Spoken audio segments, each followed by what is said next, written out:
যারা এতেকাফ করেন তারা যে এতেকাফটা করেন কার জন্য করেন? আল্লাহর জন্য করেন, কিন্তু দায় থেকে বাঁচিয়ে দেন এই সমাজের সকলকে। হ্যাঁ, এই এতেকাফটা সবার উপরে ওয়াজিব। কার উপরে? কথা কয় না।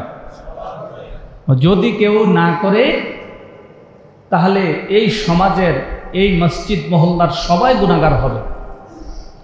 আর যদি তাদের পক্ষ থেকে একজন যদি এতেকাফ করে, তাদের সবার পক্ষ থেকে এটা আদায় হয়ে যায়। বলেন না আলহামদুলিল্লাহ। তাহলে এটা করা দরকার আছে নি? আমি তো ওয়াজিব কইছি, আপনারা মনে একটু কষ্ট পেয়েছেন নাকি? তো ওয়াজিব না, হ্যাঁ ওয়াজিব। কথা কয় না নাকি? সুন্নাতে মুআক্কাদা কেউ? হ্যাঁ, ওয়াজিব না সুন্নাতে মুআক্কাদা?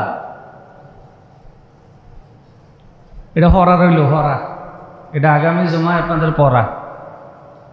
এতেকাফটা কি এটা ফইরাই বের থেকে সবাই, সব মুসল্লির পড়া রইল। কথা বোঝেন নাই মনে হয়? এটা কি সুন্নাত, মুআক্কাদা, জায়দা, ফরজ না ওয়াজিব, কোনটা? এটা বাসা থেকে জেনে আসবে। আজকে বললাম না। কথা কি বুঝে আসছে? কারণ আমরা তো বছরে একবার তো ভুলে যাই। কি বলেন? বছরে একবার ভুল হয়ে যায়। যেমন জানাজার দোয়া ভুল হয়ে যায়, ঈদের নামাজে যে দোয়াগুলো আছে, ঈদের নামাজের যে কেরাতগুলো আছে, তাকবীরগুলো আছে, এগুলো ভুল হয়ে যায়। কি বলেন? বছরে বছরে করতে হয়। এই জন্য যাই হোক, কথা বলছিলাম এতেকাফ। যারা এতেকাফ করেন তারা যখন মসজিদে বসে যান তখন তারা আর সাধারণ আমাদের মানুষের মতো, সাধারণ ব্যক্তিদের মতো থাকে না। তারা স্বয়ং আল্লাহ তাআলার মেহমান হয়ে যায়। বলেন না সুবহানাল্লাহ। কি হয়ে যায়? আল্লাহ তাআলার মেহমান হয়ে যায়।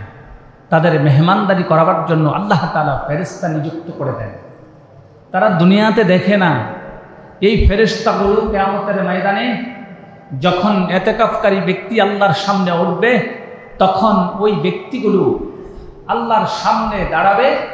ফেরেশতারা তাদের পক্ষে সাক্ষী দিবে, তারা জান্নাতে যাবে এবং তাদেরকে জান্নাতে নেওয়ার জন্য আল্লাহ তাআলার কাছে তারা সুপারিশ করে করে তাদেরকে জান্নাতে ঢুকিয়ে ওই ফেরেশতাগুলো তাদেরকে মেহমানদারি করাবে। সুবহানাল্লাহ।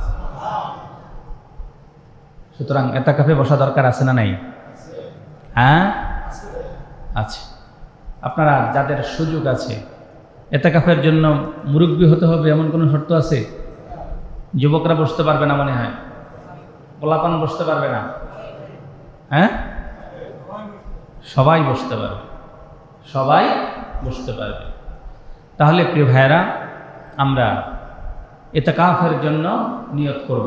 সকলে যাদের সামর্থ্য আছে, সম্ভব হবে, আমরা নিয়ত করব।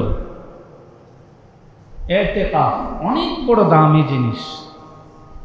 যদি কারোর আমল নামায় আল্লাহ তাআলা যদি ইতিকাফটাকে কবুল করে দেন, তাহলে ওই ব্যক্তিটাকে আল্লাহ তাআলা গুনাহ মুক্ত করে তার ঘর থেকে বের করেন। সুবহানাল্লাহ। রাসূল সাল্লাল্লাহু আলাইহি ওয়াসাল্লাম আরেক হাদিসের ভিতরে বর্ণনা করেন, ইতিকাফকারীর আমল নামায় আল্লাহ তাআলা দুইটা কবুলি উমরা, কয়টা? দুইটা কবুলি উমরার সওয়াব সঙ্গে সঙ্গে দান করে দেন। সুবহানাল্লাহ বলেন না? কবুলি উমরা আর কবুলি হজ, কবুলি উমরার মাহাত্ম্য জানেন? কোনো ব্যক্তি যদি হজ কিংবা উমরা যদি আল্লাহর দরবারে কবুল হয়ে যায়, আর ওই ব্যক্তিটা কবুল হওয়ার সাথে সাথে যদি মারা যায়, আল্লাহর দরবারে সে বেগুনাহ মাসুম হিসেবে আল্লাহর সামনে দাঁড়াবে। সুবহানাল্লাহ। সুতরাং এই ইবাদত এমনিতে ছেড়ে দিলে হবে না। রাজি আছেন তো ইনশাল্লাহ?